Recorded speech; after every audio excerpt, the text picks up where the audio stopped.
Sunscreen का summer से कुछ लेना देना नहीं है। अरे कहना क्या चाहते हो? आपका कोई भी स्किन टाइप हो, आपको सनस्क्रीन लगानी है। शाबाश बेटा, तेरे बस की बात नहीं। मिशन टाइप में स्क्रीन कौन है ये लोग? कहाँ से आते हैं ये? अगर काम है तो कोई ऑप्शन नहीं है। हेलो गाइस, हम गंधाली जोशी। आज का वीडियो क्या होने वाला है वो आपको टाइटल और थंबनेल से पता चल ही गया होगा। आज का वीडियो थोड़ा सा इन्फॉर्मेटिव होने वाला है। मैं थोड़ी सी डिटेल में इन्फॉर्मेशन देने की कोशिश करने वाली हूँ सनस्क्रीन्स के बारे में। तो अगर आप जानना चाहते हो all about sunscreens then video के एंड तक ज़रूर बने रहिए। और चैनल को अब तक सब्सक्राइब ना किया हो तो सब्सक्राइब ज़रूर कीजिए बिकॉज इट्स फ्री। और वीडियो पसंद आए तो वीडियो को लाइक करना, अपने दोस्तों के साथ शेयर करना मत भूलना। तो चलिए देखते हैं आज का वीडियो।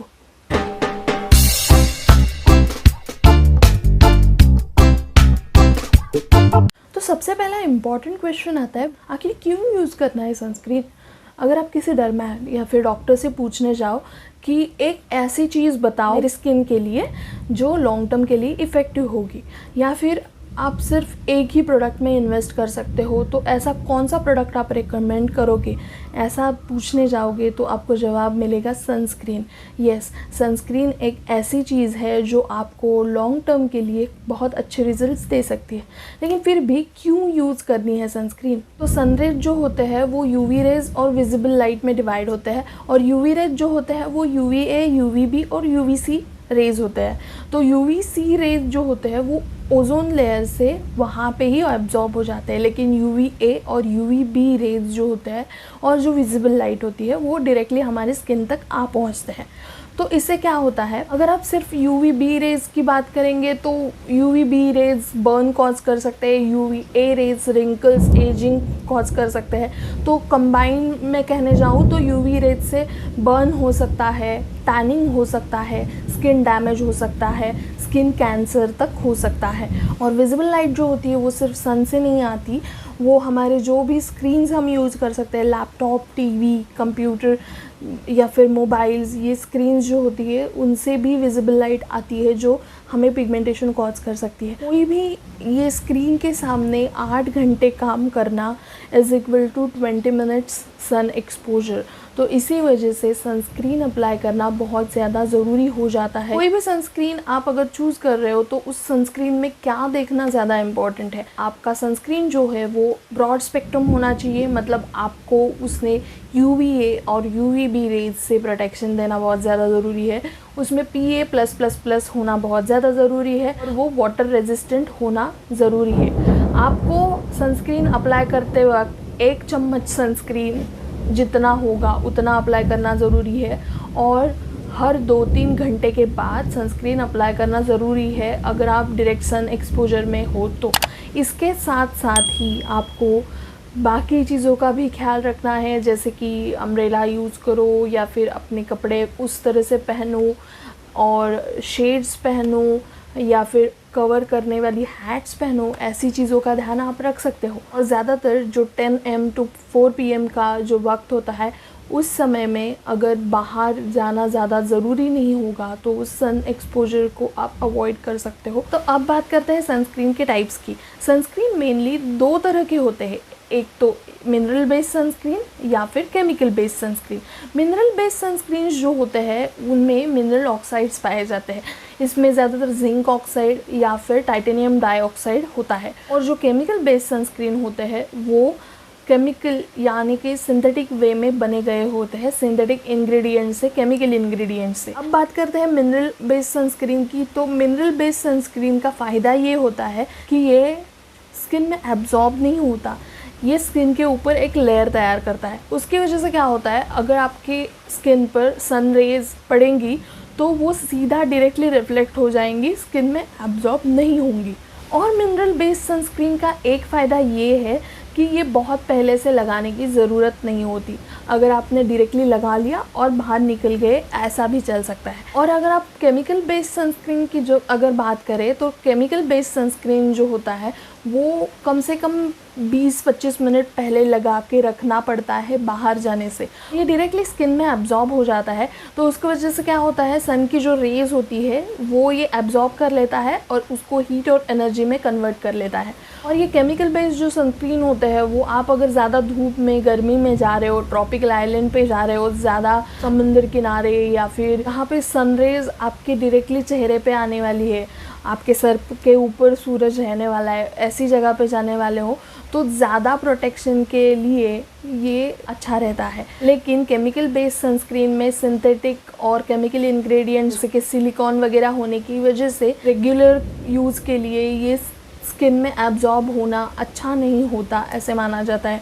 इसी वजह से अगर कोई pregnant, lactating, breast feeding mother's के लिए वगैरह ये जो केमिकल बेस्ड सनस्क्रीन्स होते हैं वो सजेस्ट किए नहीं जाते। अगर हम थोड़ा सा डिटेल में जाए सनस्क्रीन्स की टाइप में, तो टिंटेड सनस्क्रीन जो होता है they are very good, they are mineral based और इसमें एक थोड़ा सा टिंट होता है, तो वो आपके स्किन टोन के हिसाब से आपको देना पड़ेगा और वो थोड़ा सा आपको बीबी क्रीम या फिर बहुत ही ज़्यादा लाइट कवरेज वाला फाउंडेशन रहता है वैसे वाला इफेक्ट देगा, लेकिन they are really very good.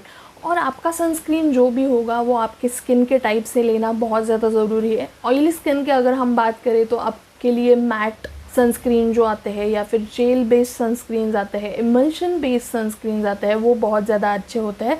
और सिलिकॉन बेस्ड सनस्क्रीन जो होते हैं वो भी ऑयली स्किन के लिए चल सकते हैं, वो स्किन को इवन स्मूथ कर देंगे, लेकिन पोर्स क्लॉग हो जाएंगे, तो लॉन्ग रन के लिए silicone based sunscreen are not recommended. और क्रीम बेस्ड सनस्क्रीन जो आते हैं वो आपकी अगर ड्राई स्किन होगी तो उसके लिए अच्छे होंगे, नीचे डिस्क्रिप्शन में लिंक में दे दूंगी सबकी। फिर भी इतने सारे सनस्क्रीन्स में से which one two use, that is the question. तो अगर आप ब्रेस्ट फीडिंग मदर नहीं हो, आप प्रेग्नेंट नहीं हो, आपको PCOS, PCOD कोई प्रॉब्लम नहीं है, आपके कोई हार्मोनल इश्यूज़ नहीं है, और अगर आप डायरेक्ट सन एक्सपोजर में जा रहे हो, मतलब उस वक्त के लिए आपको ज़्यादा प्रोटेक्शन के लिए अच्छा है केमिकल बेस्ड सनस्क्रीन। लेकिन अगर आप नेचुरल सनस्क्रीन यूज़ करना चाहते हो तो कौन सा सनस्क्रीन यूज़ करना है? अगर आपकी ड्राई या फिर कॉम्बिनेशन टाइप में स्किन आती है तो आप वीट जर्म ऑयल यूज़ कर सकते हो।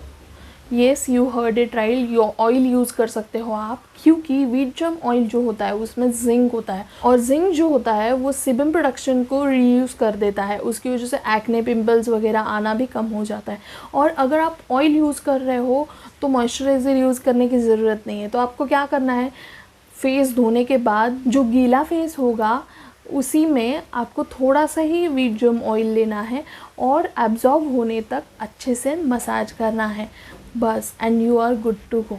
अगर वीट जर्म ऑयल की मैं बात करूँ तो अर्बन ऑर्गेनिक्स नाम का एक ब्रांड आता है, उनका वीट जर्म ऑयल काफ़ी अच्छा है। मैं आपको यहाँ पे फ़ोटो और नीचे लिंक दे दूँगी जो भी प्रोडक्ट्स मैं बता रही हूँ उसकी, ओके। अगर आपकी मेरी तरह ऑयली स्किन है तो ब्लॉसम कोचर का aroma magic aloe vera sunscreen gel आता है। इसमें SPF थोड़ा सा कम है, SPF 20 है, लेकिन ये बहुत ही ज़्यादा अच्छा है, मैं खुद यूज़ कर चुकी हूँ। और इसमें SPF कम होगा तो भी एलोवेरा जो है वो आपकी स्किन को बहुत अच्छा इफेक्ट दे देगा। और नीव्र का स्वरस्या करके एक सनस्क्रीन आता है, वो भी काफ़ी अच्छा है ऑयली स्किन के लिए। और अगर आपकी स्किन सेंसिटिव है, आपको एलर्जीज आती है, ईजीली रैशेस आती है, तो आपको अरोमा मैजिक का एक सन ब्लॉक आता है, येलो कलर की ट्यूब आती है, SPF 30 आता है उसका, that is also very nice. सवाल ये आता है कि हाउ टू अप्लाई सनस्क्रीन, मतलब जिन लोगों को पता है उनके लिए वेल एंड गुड, लेकिन जिनको कुछ भी पता नहीं है उनके लिए तो सबसे पहले आपको अपने फेस को अच्छे से क्लीन करना है, किसी भी क्लींजर से या फेस वॉश से। बॉडी के लिए जो सोप यूज़ करते हो, जो नहाने का साबुन होता है, वो चेहरे को नहीं लगाना चाहिए, चेहरा ख़राब हो जाता है। आपको चेहरे के लिए अलग से फेस वॉशेस मिलते हैं, उनमें से कोई भी आपको जो सूट करता है उस फेस वॉश से फेस को अच्छे से क्लीन कर लेना है। उसके बाद आप कोई सा भी टोनर यूज़ कर सकते हो आपके स्किन के हिसाब से। अगर कई लोगों को रोज़ वाटर भी चल जाएगा, उसके बाद आपको आपका मन पसंदीदा कोई सा भी सीरम यूज़ करना है। आप विटामिन सी सीरम ले सकते हो, एंटी एजिंग वाला कुछ यूज़ कर रहे हो तो वो लगा सकते हो। जो भी आपका सीरम होगा वो आपको सीरम लगाना है। उसके बाद आपकी स्किन के टाइप के हिसाब से आपको मॉइस्चराइज़र लगाना है स्किन में, उसको अच्छे से एब्जॉर्ब होने देना है। और इसके बाद 4th स्टेप आती है सनस्क्रीन की, and this is very very very very very important step.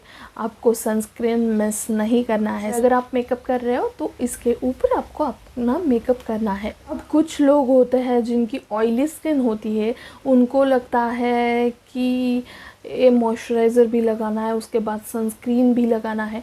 तो आप जनरली जेल बेस्ड मॉइस्चराइज़र जो होते हैं वो यूज़ करो। उसकी वजह से क्या होगा, वो अच्छे से एब्जॉर्ब हो जाता है और उसके बाद आप सनस्क्रीन लगा सकते हो। और जब गर्मियाँ होती है और आपको ऐसे लग रहा है कि आपको सनस्क्रीन इनफ हो रहा है, तो कभी कभी आप सिर्फ सनस्क्रीन ही लगा सकते हो। मॉइस्चराइज़र स्किप करो लेकिन सनस्क्रीन मत स्किप करना, और सनस्क्रीन आपके स्किन के हिसाब से ही ले लेना, तो वो अच्छा फ़ायदा होगा।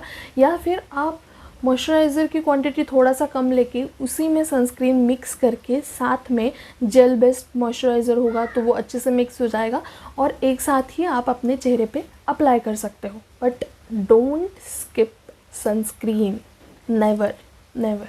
जैसे हम बाहर से सनस्क्रीन लगाते हैं जिससे टैनिंग वगैरह अवॉइड की जा सकती है, वैसे ही आप डाइट में कुछ चीज़ें खा सकते हो जिसकी वजह से टैनिंग कम हो सकती है और आपकी हीट में भी काफ़ी डिक्रीज़, मतलब आपको जो गर्मी लग रही है वो भी गर्मी सहने की ताकत मिल सकती है। ऐसी कुछ चीज़ें हैं। तो जैसे कि हम vitamin C serum sunscreen face पे लगाते हैं, वैसे ही विटामिन सी खाना बहुत ज़्यादा ज़रूरी है। तो ये विटामिन सी किन चीज़ों से मिलेगा? ऑरेंजेस, लेमन, आप लेमनेड बना सकते हो, शरबत बना सकते हो, वैसे पी सकते हो। और flax seeds, tomato anti tanning के लिए बहुत अच्छा है, मतलब टैन कम करता है। बाहर से तो आप अप्लाई करते हैं, ये तो आपको पता होगा, और टोमेटो से हीट भी कम होती है। इसके साथ साथ वाटरमेलन का भी कंजम्पशन आप कर सकते हो। अब थोड़ी सी बात करते हैं मिसकंसेप्शन के बारे में। कुछ लोगों को ऐसे लगता है कि अगर हम सनस्क्रीन लगाएंगे तो उस लेयर की वजह से हमें विटामिन डी मिलता है सूरज की किरणों से, वो नहीं मिल पाएगा। सबसे पहली चीज़, अगर आप सनस्क्रीन नहीं लगाओगे तो वो जो रेज़ होगी वो आपकी स्किन को डैमेज ही करेंगी, और दिन भर का जो बहुत ज़्यादा धूप वाला सन रेज़ होती है वो हार्मफुल ही रहती है। अगर आपको विटामिन डी चाहिए तो वो सिर्फ सुबह का 10 बजे से पहले का जो धूप रहता है उसी में मिल सकता है। दूसरी मिसकंसेप्शन ये है, लोगों को ये लगता है कि एक्ने, पिंपल्स या फिर हमारी स्किन ऑयली है तो हम सनस्क्रीन नहीं लगा सकते। गलत बात।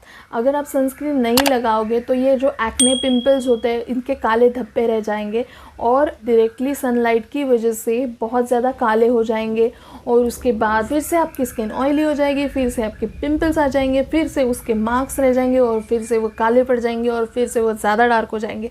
तो ये साइकिल चलता रहेगा। इसीलिए ऐसा कुछ नहीं है। अगर आपकी स्किन पे पिंपल्स है, एक्ने है या फिर ऑयली भी है तो आपको सनस्क्रीन लगाना है।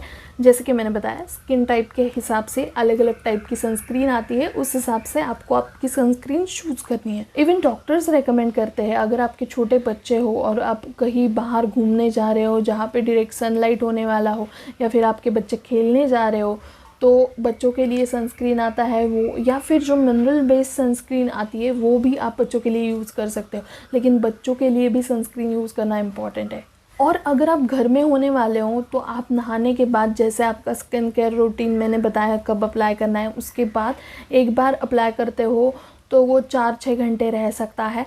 और अगर आप घर के बाहर जा रहे हो, आपको हर 2-3 घंटे बाद या फिर दिन में कम से कम 3 बार सनस्क्रीन रीअप्लाई करना बहुत ज़्यादा ज़रूरी है, क्योंकि सनरेज़ वो आपका जो अप्लाई किया हुआ 2 घंटे पहले का सनस्क्रीन होगा उस पर कोई फ़ायदा नहीं होगा। और आपको लगता होगा कि डॉक्टर्स, डर्मैट्स, ये सब यूट्यूबर्स इतना सनस्क्रीन का गुणगान गाते हैं, तो अगर आप सनस्क्रीन रेगुलरली अप्लाई करोगे और अगर आप अर्ली एज से स्टार्ट कर रहे हो तो जो लोग अर्ली एज से स्टार्ट करते हैं उनको 40s 50s में ऐसे लोग होते हैं जो 30s के लगते हैं। इतना ज़्यादा फ़र्क पड़ सकता है अगर आप रेगुलरली अर्ली एज से स्टार्ट करोगे तो। हमें पता ही नहीं था, हमने अर्ली एज में करा ही नहीं था, लेकिन आप कर सकते हो। अगर आपकी स्किन मैच्योर है तो भी आपको सनस्क्रीन अप्लाई करना बहुत ज़्यादा ज़रूरी है। मैंने बहुत सारी चीज़ें जो मुझे लगी कवर करना ज़रूरी है वो कवर करने की कोशिश की है according to my knowledge and research. हाँ, और अगर इसमें कुछ मुझसे रह गया हो, आपको कुछ डाउट हो तो आप मुझे कमेंट्स में पूछ सकते हो। अगर आपको कमेंट्स में नहीं पूछना है तो आप इंस्टाग्राम पे मुझे डीएम कर सकते हो, और मेरा इंस्टा आईडी है। और कुछ लोगों को लग रहा होगा अरे समझ तो अभी ख़त्म हो गया है, अब भी सनस्क्रीन के बारे में क्या बता रही है। लेकिन ये बहुत बड़ी गलतफहमी है। समर्स ख़त्म हो गए तो क्या हुआ, आपको सनस्क्रीन 12 महीने के हर एक दिन लगाना है, चाहे ठंड हो, चाहे बारिश हो, चाहे धूप हो। और ये वीडियो आपको कैसा लगा मुझे कमेंट्स में ज़रूर बताना। वीडियो अच्छा लगा हो तो लाइक करना और मेरे चैनल को सब्सक्राइब करना मत भूलना। और ऐसे डिटेल इन्फॉर्मेशन वाले वीडियो बनाऊँ क्या, वो भी मुझे बताना। आई होप कि दिस वीडियो हेल्प्स यू। जल्दी मिलेंगे नई वीडियो में, तब तक के लिए अपना ख्याल रखिए, मस्त रहिए, मज़े में रहिए, सनस्क्रीन का इस्तेमाल ज़रूर कीजिए। Love you all, tata, bye bye, take care.